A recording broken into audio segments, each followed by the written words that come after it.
Hello and thanks for visiting our website, rebuilderinAbox.com. Today we're going to learn how to rebuild the SD210 SD260 series starter.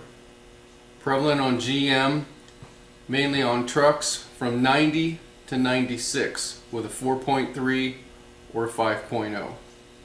They also occurred on GM cars during those years. The units are easily recognizable by the method that the solenoid is fastened to the nose cone of the starter. You can see the round circular strap going around the body of the solenoid but not covering the cap of the solenoid, and the strap going down on both sides, which actually holds the solenoid on. We begin taking one apart by removing the solenoid. This is normally a 13 millimeter, and these sizes here are Torx, but 1/4 inch socket works perfectly. Remove the metal retainer in order to get the solenoid off. The solenoid is still press fit into the drive-in housing. The next thing to do is remove the through bolts from the top. There's 2 of them and they're both 5/16. The lid comes off and there's a leather spacer underneath. Then while the drive-in housing is still in the vise, pull up on the field housing.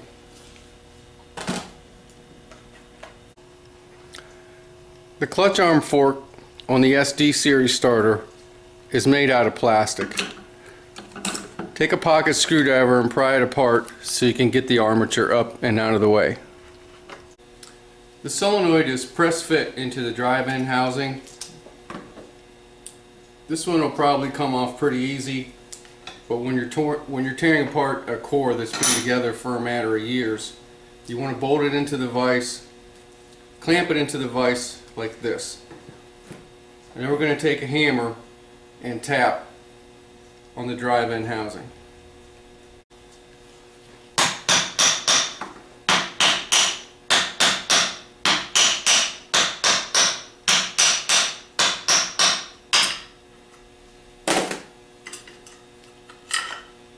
Then there's the spring and the plunger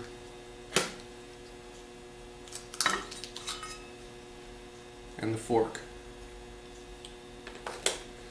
You may have to use heat around the sides on older units. The 2 T25 screws on the sides of the housing need to be removed here and here. Then remove the metal brush holder assembly. Here's what new brushes look like. We're going to be taking a close look at the length from here to here. The wire goes into the back, so the length where the wear actually occurs is in this length. These brushes are 15 millimeters from the back to the front. So if the brushes that you're working with are over 75% there, even 75% there, we really don't recommend replacement because of the labor intensiveness of the replacement, and we'll show you how to solder new brushes in. But if you still have 75% of your brushes, we don't recommend replacement because this is not a high failure piece. Believe it or not, the brushes on a lot of these will last years and years, and if they're broken a little bit, or if only 25% of them is gone, it's actually a better thing to reuse them than to replace them and cause yourself problems. But as part of the kit, we're going to send you a refurbished brush holder assembly, which is the ground brushes will already be soldered onto it. What you have to do to prepare to install this is to grind or sand or buff so that you have perfectly clean metal, this area right here on both sides, and the underside of the screw that bolts the brush holder in. Then you want to apply a thin layer of either dielectric or white lithium grease to these areas. Also, on the inside of the housing, it would be a good idea to very thoroughly clean this area right here so that the brush holder can get a very efficient ground. Take a buffing wheel or some sandpaper or a grinding wheel and clean that area so that you got fresh metal, and then put a smear of dielectric or white lithium grease there on both sides. Here's what the new hot brush looks like when it comes, and you can see it installed in this area right here. What you want to do is get a pair of wire cutters and use them as a prying tool to unroll this portion from around the actual existing copper field lead. So you get them back in behind like that and down in behind them and unroll it on both sides. Then after you apply a little bit of heat to the middle area, it comes right off. Here's the field lead sticking up that the brushes have been removed from, and we're just going to push that back down on there, crimp these shut, and then melt some solder down in it. And when you solder these in, the short side, if you're looking straight in at the lead, goes to the right. The long side goes to the left. The field lead itself is something that has to be paid very close attention to. If the wires are starting to fray severely in this area right here, where the spot weld is starting to come off of the eyelet, then it has to be not used. And also the eyelet should be taken and paid close attention to with a piece of sandpaper, clean it up on both sides, and put a light coating of white lithium grease on it. When you start putting the ground brush holder back in, notice the path of the long hot brush. It tucks in behind this, and it goes underneath where the screw goes through right here.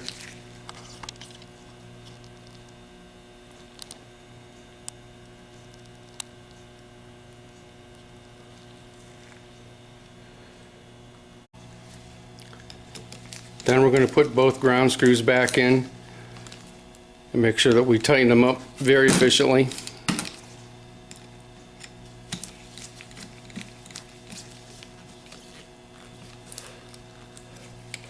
This is a T25, by the way.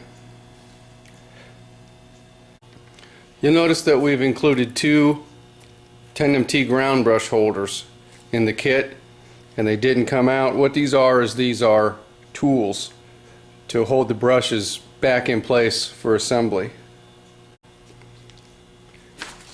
And the way that works is, looking at this brush right here, we're going to load it and then shove that down on it so that it stays back out of the way and we can get the commutator up through there. What we're going to do is we'll just do two of them. You can do any two you want. We usually do the two that are opposite of each other,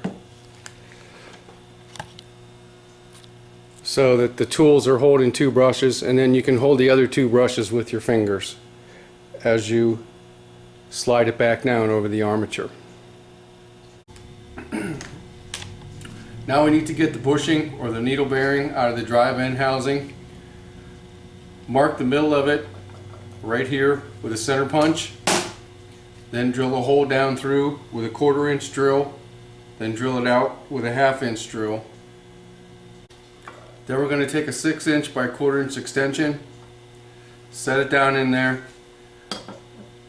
and drive the bearing or the bushing out.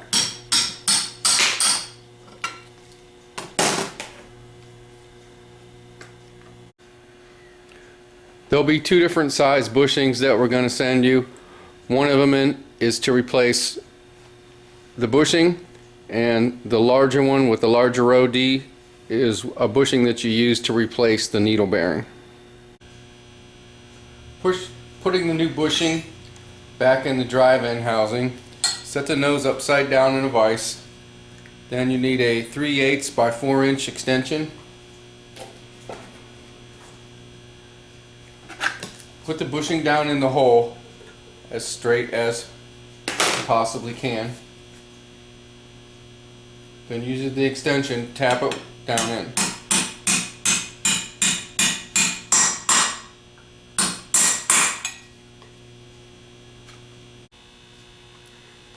Now we're going to show you how to change the Bendix. First of all, put the armature in a vise, standing up, tighten it up loosely. There are 3 parts that have to be dealt with to get the Bendix off and on. We supply these 3 parts new. The lid, which comes off first, may already be off. It's got a raised up portion towards the center, right here. Eventually, when the snap ring fits down inside the cup, then the lid, the raised up portion, fits down and locks into the top of it. Then the snap ring, and then the cup. This is open on the top and solid on the bottom.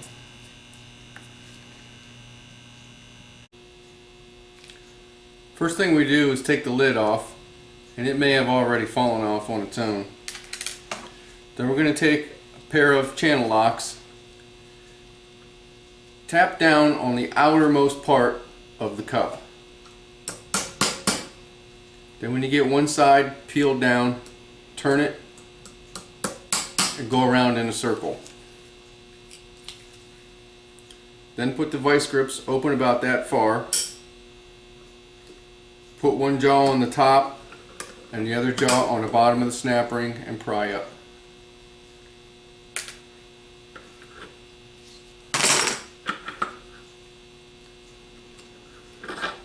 Then the Bendix is ready to come off. Putting the new Bendix back on is pretty much the same thing in reverse. Put the cup on first with the opening up. Then we're going to set the snap ring on the very top of the shaft. Just kind of balance it there. Get yourself a 7/16 socket. Set it on top of the snap ring and tap down. This gets it started onto the shaft. Then take your channel locks, open them up to the size of the shaft,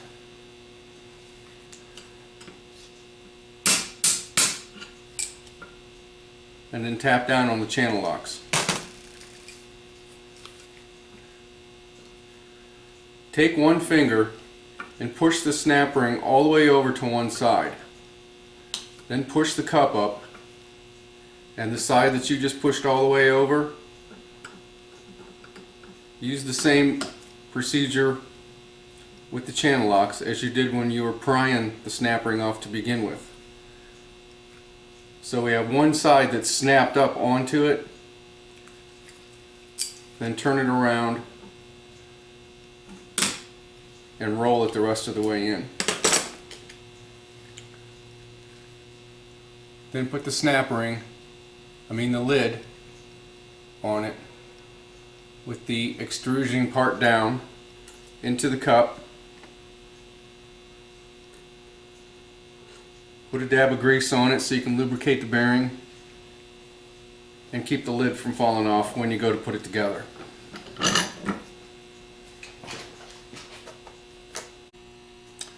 Okay, if we could get into a little bit of theory right now, we need to look at ground paths so that we could understand some of the problems that are inherent to this group of starter.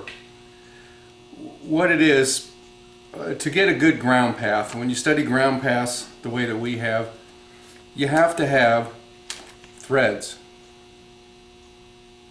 to get a good ground that's going to hold up for you under corrosion and vibration.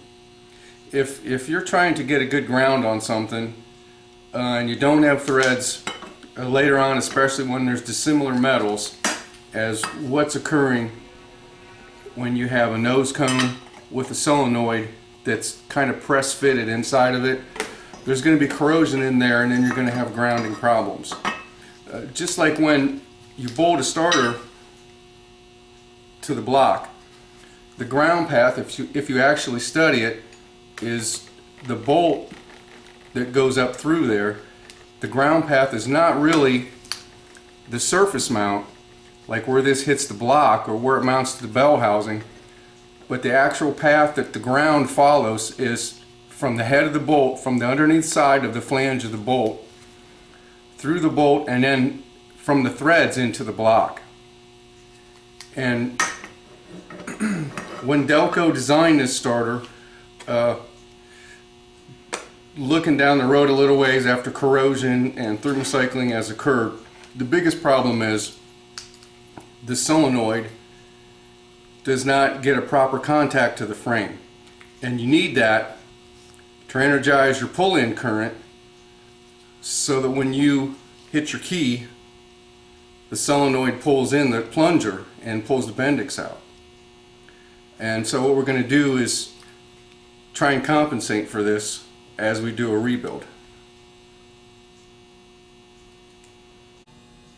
And so what we have to do is we have to very thoroughly clean, number one, this area right here where you can see that the solenoid is it's just a surface area where the solenoid kind of press fits into.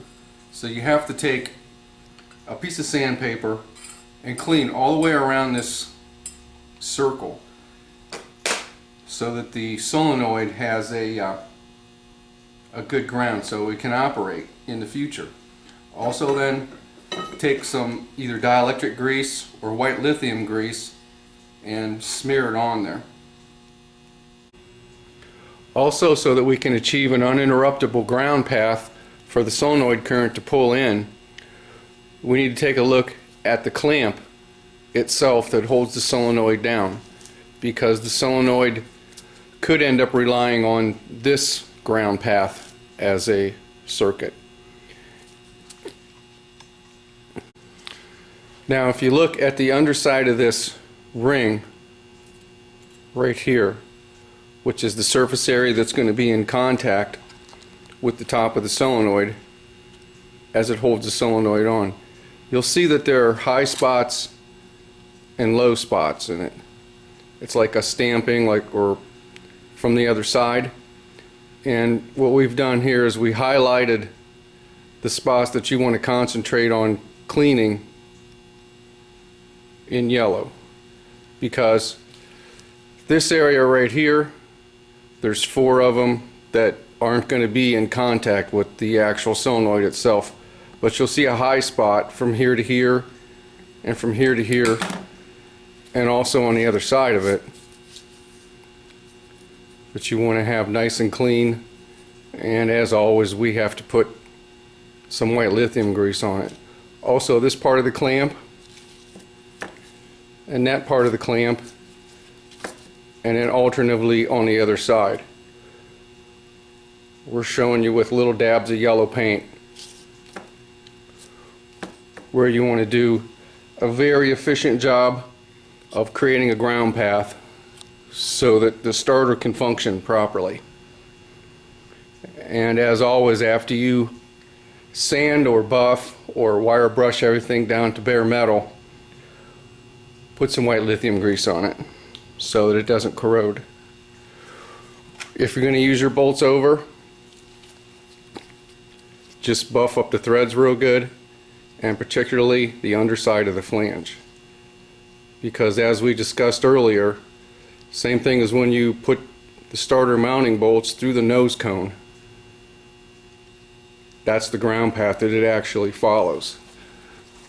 It cuts into the starter housing here where you bolt it through something, and then the threads are the actual positive contact. One part of these that is actually 99% reusable is the needle bearing in the back plate. They're a nice heavy duty needle bearing. Wash them out, put a couple drops of oil in there, and then you can either use a petroleum base. We use a lithium grease there because it provides lubrication, and there could be some heat there at times. We don't want the heat to melt because that's close to the brushes in the commutator. We don't want the heat to melt anything petroleum based and then run down or get on the brushes. So we're going to start putting the thing back together. Hold the armature upside down like that. Make sure that the lid doesn't fall off. With the grommet up,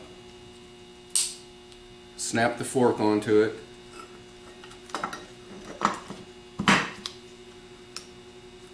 And just set it down there into place. And then just looking real quick, you can see that we're ready to put the housing on. We have the two makeshift tools holding the ground brushes back, and we're just going to take one finger and load this brush and then load the other one and set it down onto the armature. Quite often in this series starter, this is a brake washer here, and it's actually a part of the commutator. And because of spring tension, a lot of times that won't all be there. Sometimes you get wear about like that. And this is not a exact science, but this area right here, this thickness, we want to end up with as little end play as possible.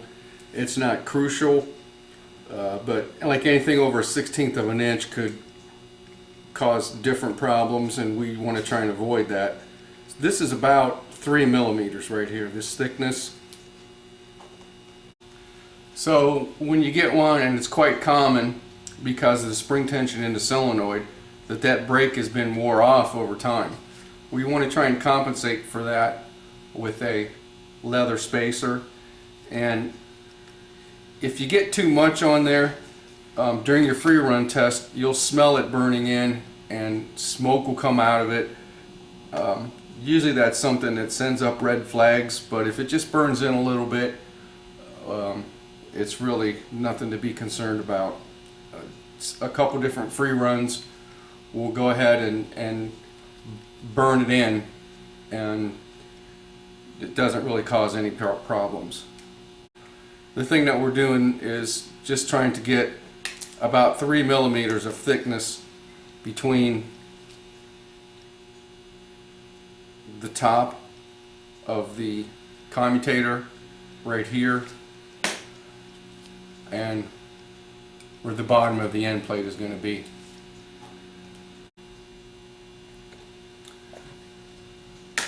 Now we're going to put the housing on, and as I said before, we're just going to hold the two hot brushes with our fingers, and the two ground clips are already in place, and you just kind of set it down on there. You'll notice the slot in the bottom of the housing. That lines everything up by being in the middle of the rubber grommet.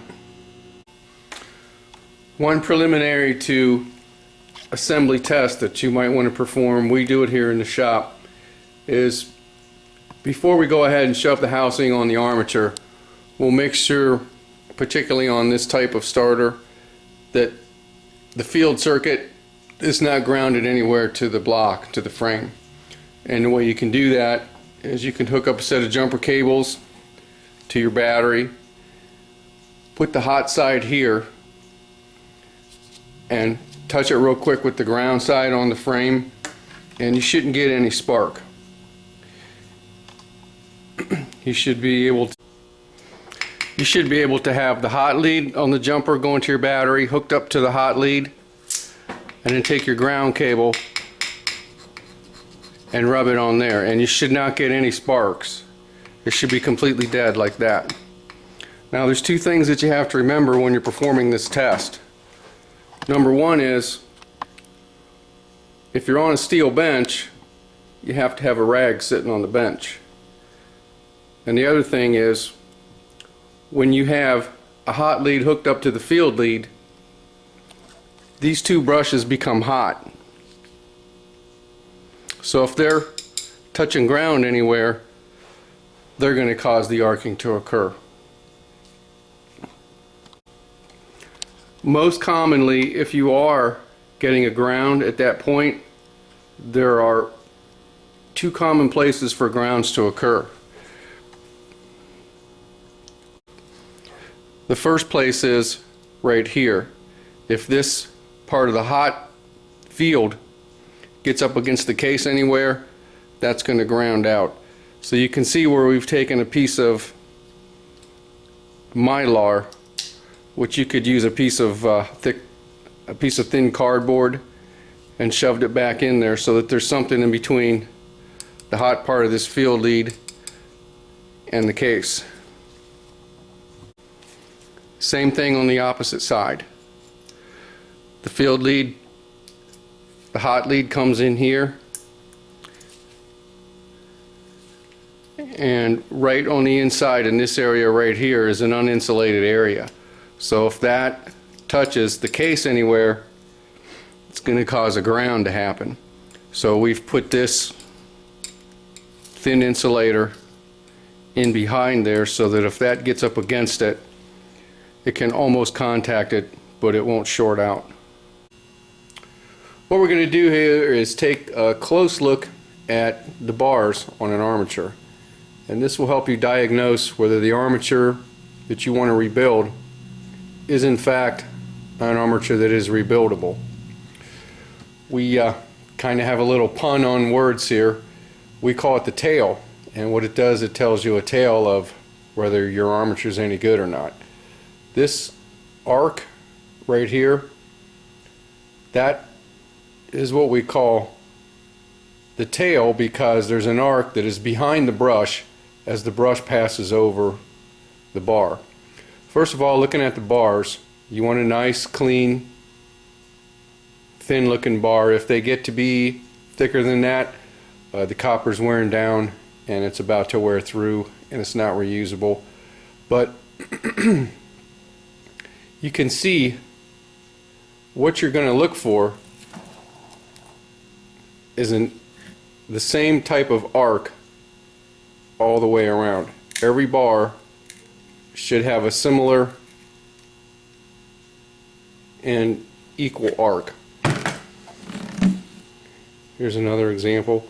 You can see the arc right in that area right here, and these brushes weren't laying perfectly flat, so there's no contact area here, but the contact area is from here to here and from here down.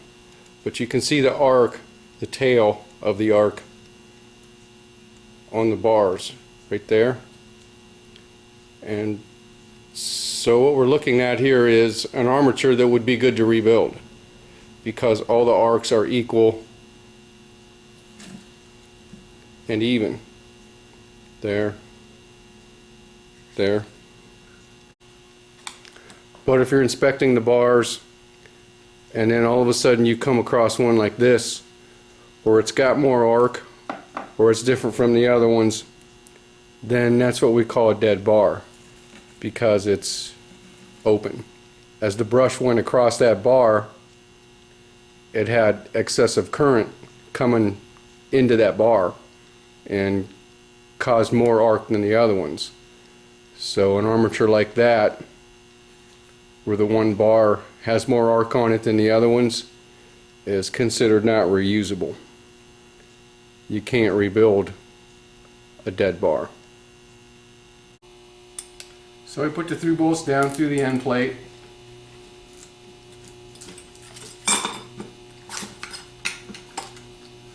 Put the bolts down through. Get them started in the bolt holes in the bottom of the nose cone, and tighten them back up with your 5/16.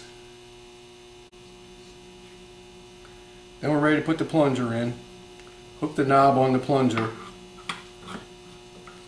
down underneath the fork. Pull up on it to make sure that you did get it hooked in there. Lay it down sideways and pull the plunger in and out, and make sure that the Bendix is going in and out smoothly. Then we're going to put the spring on and set it back up in the vise again. So putting the solenoid on, take special note, this is the battery stud, this is the field lead. The field lead will recognize because it has a solder joint attached to it. That's the one that hooks up to the wire coming out of the field housing. So we're going to turn this to the proper position so that the field lead hooks up to the right terminal on the solenoid. Set it in there straight so that everything's lined up. Then we're going to tap it on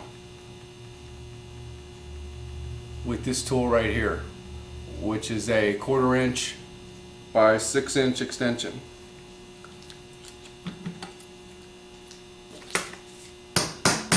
You just want to tap it on one side and then tap it on the other.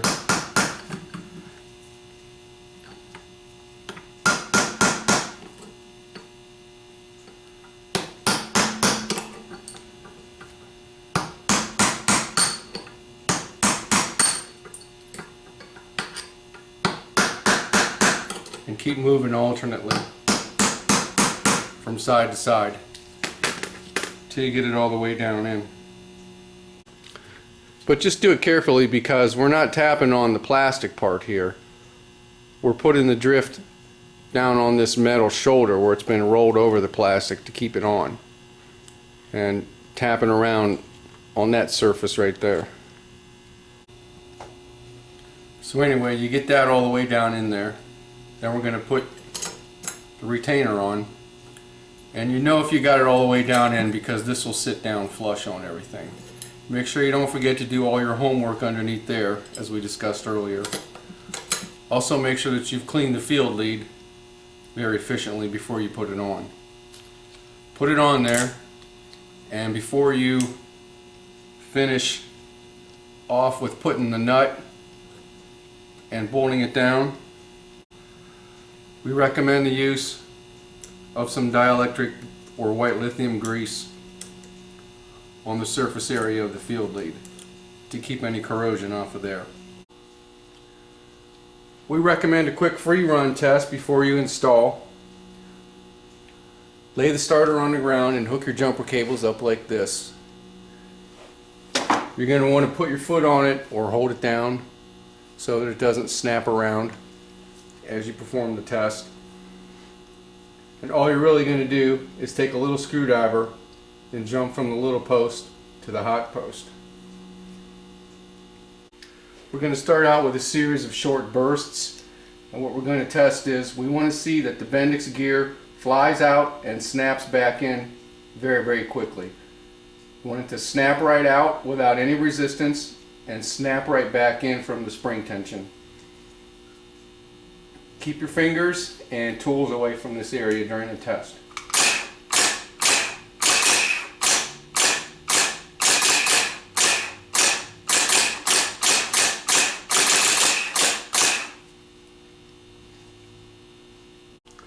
Now we're going to do what's called the free run test. Be sure and hold it down. Try not to let the starter spin up for over 10 seconds straight. And if you check it for say 30 seconds, let it cool back down, and you still want to test it some more, let it cool down for about a minute or so in between tests. Basically what we're doing is we're listening for the starter to achieve a certain RPM, which you'll be able to hear in a minute. The main thing we're doing is just listening to the starter at this point. You want it to sound smooth. These are a little bit noisier because of needle bearing in the back, but here's what they sound like.